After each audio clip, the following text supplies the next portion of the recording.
अस्सलाम वालेकुम, मैं हूं Sheikh Umar. City India news में आप तमाम का इस्तकबाल है। आइए आज हम बात करेंगे प्रोग्राम पार्लियामेंट सेशन ज़ाया हो गया, इसके जिम्मेदार हैं कौन, इस बारे में। तो टॉपिक शुरू करने से पहले आप तमाम से गुजारिश करूंगा कि वीडियो को लाइक शेयर करते हुए हमारे इस यूट्यूब चैनल को सब्सक्राइब ज़रूर कर लीजिए ताकि ऐसी ही दिलचस्प और मालूमाती वीडियोस आइंदा भी आपको मिलती रहें। पार्लियामेंट इजलास को शेड्यूल से एक दिन पहले ख़त्म कर दिया गया। राज्यसभा के सदर नशीन एम वेंकैया नायडू और लोकसभा के स्पीकर ओम बिरला ने दोनों ऐवानों के इजलास को एक एक दिन पहले ही ख़त्म कर देने का ऐलान कर दिया।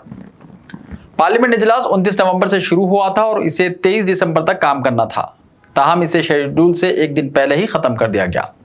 वैसे तो पार्लियामेंट में अक्सर और बेशतर हंगामाराई होती रहती है और अपोजिशन जमातों के अरकान हुकूमत को तवज्जो दिलाने के लिए एहतजाज भी करते हैं।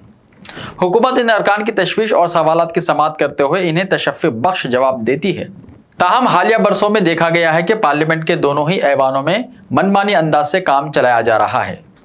उसूल और क़वानीन को बालाए ताह रखते हुए अक्सरियत के जोर पर कार्रवाई चलाई जा रही है। अपोजिशन के एहतजाज और उनके हंगामाराई को खातिर में लाने के लिए हुकूमत तैयार नहीं है। वो मनमानी अंदाज में ऐवान की कार्रवाई चला रही है। हुकूमत इंतहाई अहमियत के हामिल मसाइल पर भी ऐवान में मुबाहिस करवाने तैयार नहीं है और ना ही इन पर अपोजिशन का सामना करने को राजी है। वो सिर्फ ऐवान में बिल पेश करते हुए निदाई वोट से चंद मिनटों में या चंद घंटों में इन्हें मंजूरी दिलाने में ही दिलचस्पी रखती है।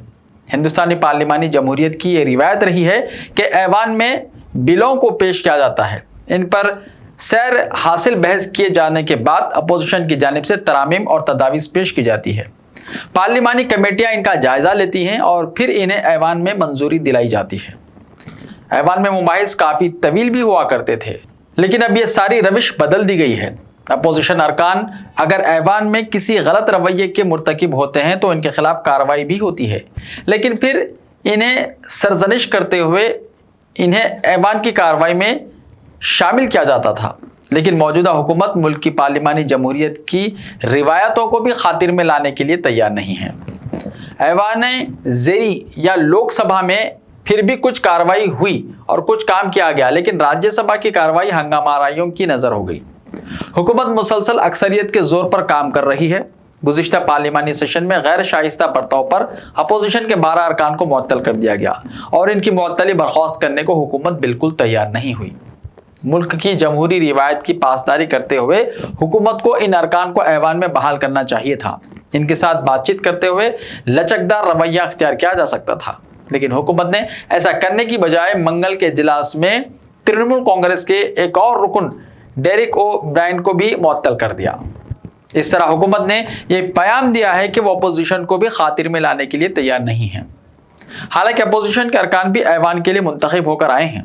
हुकूमत अपोजिशन पर ऐवान की कार्रवाई में रुकावट पैदा करने का इल्ज़ाम आयद करती है, लेकिन जिस तरह कांग्रेस लीडर राहुल गांधी ने कहा कि ऐवान की कार्रवाई चलाना हुकूमत की जिम्मेदारी होती है, ऐसे में हुकूमत को फराख दिली का मुजाहरा करते हुए अपोजिशन को एतमाद में लेने की ज़रूरत थी और इनके अरकान की मुअत्तली को बर्खास्त करते हुए ऐवान में नज़्म बहाल किया जा सकता था और ऐसा किया जाना चाहिए था।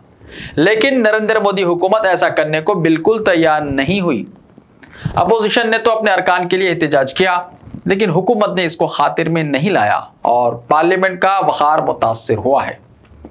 हिंदुस्तान की पार्लिमानी जमहूरियत में पार्लियामेंट की काफ़ी अहमियत है और इसे मुल्क और अवाम के मुस्तक़बिल के तय्युन का इदारा समझा जाता है।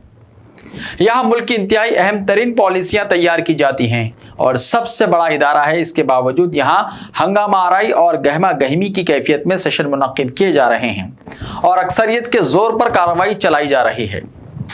ये सूरत हाल इंतहाई अफसोसनाक है। इस पर हुकूमत और अपोजिशन दोनों को गौर करने और अपना अपना मुहासबा करने की ज़रूरत है कि ऐवान के वक्त को ज़ाया करने के जिम्मेदार कौन हैं और इनके इक़दामात से मुल्क के अवाम में क्या तासुर पैदा हो सकता है। अवाम को एक मुस्बित पैगाम देने के लिए दोनों ही फरीक़ैन को अपने अपने मौक़िफ़ पर नज़र सानी की ज़रूरत है। ऐसे ही ताज़ा तरीन खबरों के लिए हमारे इस यूट्यूब चैनल को सब्सक्राइब करते हुए इसके बेल आइकन को प्रेस कर लीजिए। लाइव वीडियोस को देखने के लिए प्ले स्टोर से हमारे ऐप सिटी इंडिया न्यूज़ को डाउनलोड करें, लिंक्स डिस्क्रिप्शन में मौजूद है। तो मिलते हैं कल, तब तक के लिए अपना ख्याल रखिए। अल्लाह हाफिज़। तो हमारे इस यूट्यूब चैनल को सब्सक्राइब ज़रूर कर लीजिए ताकि ऐसी ही दिलचस्प और मालूमाती वीडियोस आइंदा भी आपको मिलती रहें।